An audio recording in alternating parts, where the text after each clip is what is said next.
இப்போ டேல வச்சுருக்கேன். இப்போ புல்லிஸ் கொடுத்துருக்கு, அதுக்கு ஒரு கன்சால்டேஷன் நடக்குது. ஒருவேளை இந்த சேனலை பிரேக் பண்ணுறதுக்கு கூட இந்த இந்த மூமெண்ட்ஸ் இருக்கலாம்.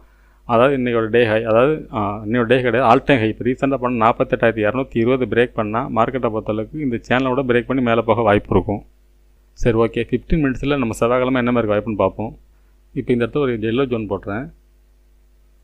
அதாவது 47,000 இந்த ரேஞ்ச், அதாவது 47,000 டு 46,800 இந்த ரேஞ்சுக்குள்ளே மார்க்கெட் வந்து அப்சைடு திரும்புறது வாய்ப்பு அதிகம். இதுலேருந்து ஃபுல் பேக் எடுத்து மார்க்கெட் மேல் நோக்கி போக வாய்ப்பாக இருக்கும்.